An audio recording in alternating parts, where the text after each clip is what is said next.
साथियों नमस्कार। साथियों, आज मैं एक ऐसे वीडियो को लेकर के आपके सामने उपस्थित हूं जो प्रायः आज के यूपीपीएससी की तैयारी कर रहे सभी बच्चों की एक आम समस्या बनी हुई है।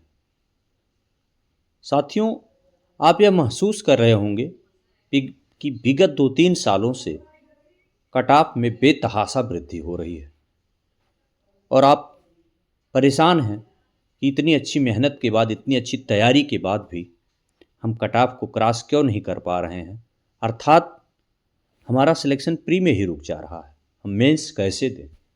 साथियों, ये वीडियो बहुत ही महत्वपूर्ण है। क्या क्या सुधार हमको करने चाहिए जिससे हम कट ऑफ को पार कर सकें और क्या स्ट्रेटजी हमारी होनी चाहिए, कट ऑफ बढ़ने के संभावित कारण क्या हैं, इन सब पर हम आपसे चर्चा करेंगे। साथियों, वीडियो को पूरा देखिएगा, ये पसंद आएगा तो सब्सक्राइब जरूर करिएगा। साथियों अब हम वीडियो की तरफ आते हैं, मेन भाग की तरफ चिंता करते हैं। भाग 1 पार्ट 1 में साथियों सबसे बड़ा जो संभावित कारण है कट ऑफ बढ़ने का, वह यह है कि सीरियस एस्पिरेंट्स की संख्या तेजी से बढ़ रही है।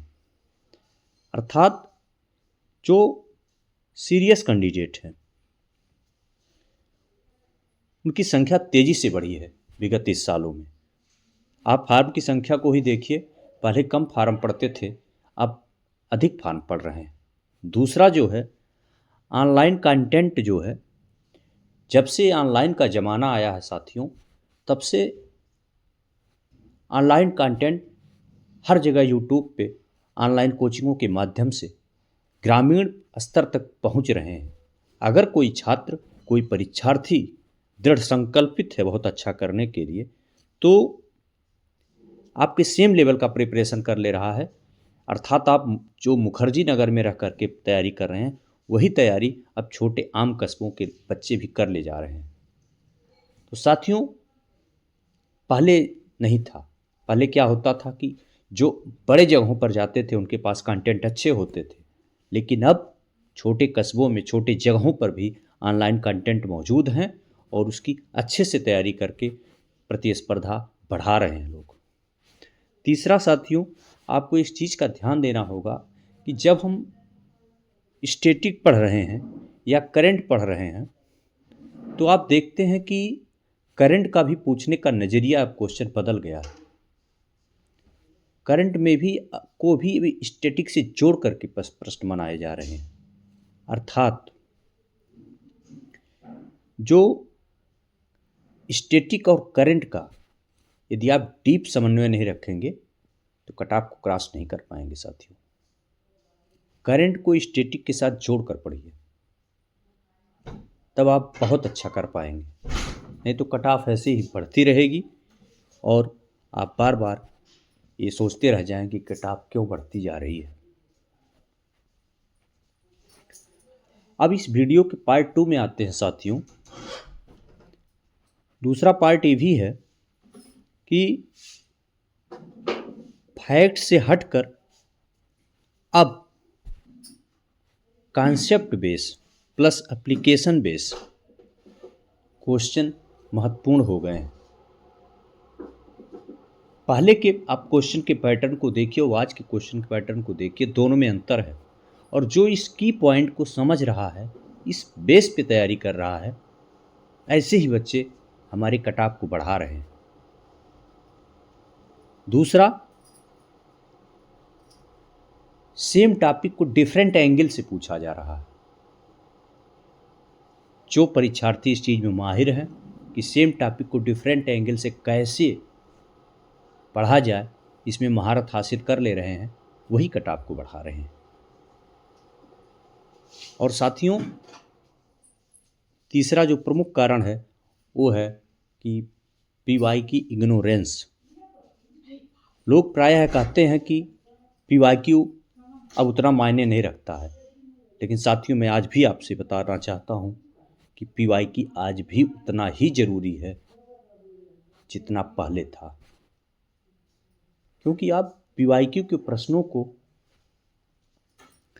डिफरेंट एंगल से कॉन्सेप्चुअल, स्टैटिक, करंट के साथ जोड़ के पढ़िए तो आपको लगेगा कि प्रश्न वहीं से बन रहे हैं, कहीं बाहर से नहीं बन रहे हैं।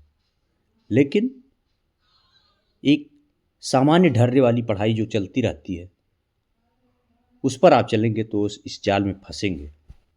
तो पीवाईक्यू को इग्नोर नहीं करना है।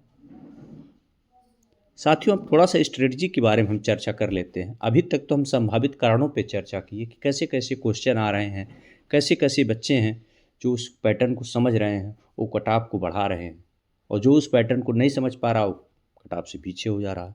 साथियों, मैं आपसे स्ट्रेटजी के रूप में बताना चाहूँगा कि यदि आप चाहते हैं कि आपको ये कट ऑफ परेशान ना करे, तो आप पढ़ाई का नज़रिया बदलिए।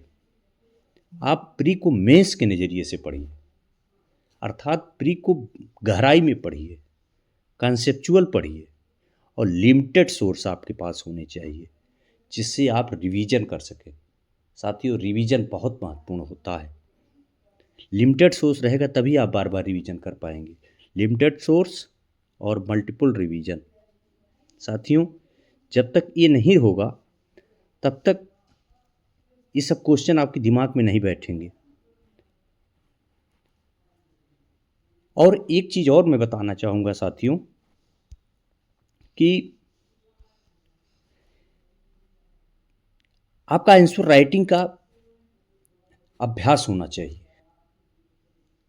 आप अभ्यास करेंगे तो मेंस में तो काम करेगा ही, आपके प्री में भी वो एक कॉन्सेप्ट क्लियर करेगा, आपकी गहराई में पढ़ाई होगी, डीप नॉलेज होगा, और आप इस युद्ध को आसानी से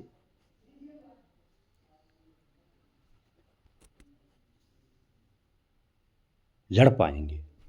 साथियों, सबसे पहला स्ट्रेटजी के रूप में लिमिटेड सोर्सेज हो जिससे आप मल्टीपल रिवीजन कर सकें। दूसरा, डेली आंसर राइटिंग आपकी होनी चाहिए मेंस माइंडसेट के साथ। तीसरा जो महत्वपूर्ण है वो आपका मंथली टेस्ट तो आपको देना ही है। सेक्शनल अर्थात किसी टॉपिक वाइज टेस्ट में भी आप प्रतिभाग करिए। जैसे आप मूल अधिकार पढ़े संविधान में, तो मूल अधिकार से संबंधित जितने भी क्वेश्चन बन सकते हैं डिफरेंट एंगल से, उनको आप हल करिए। आप ऐसे टेस्ट को बार बार दीजिए, अर्थात मूल अधिकारों को के जितने भी अनुच्छेद हैं उनको कहाँ कहाँ से घुमा करके किस किस तरह से क्वेश्चन पूछे जा सकते हैं, उन पर आपके पास एक विस्तृत क्वेश्चन बैंक होना चाहिए। बार बार आप टेस्ट दीजिए, सेक्शन वाइज टेस्ट दीजिए, साप्ताहिक टेस्ट दीजिए, मंथली टेस्ट दीजिए। साथियों, एक बात आप जरूर ध्यान रखिएगा, यूपी पीसीएस अब मैराथन नहीं है, अब यह स्ट्रेटजी गेम बन चुका है।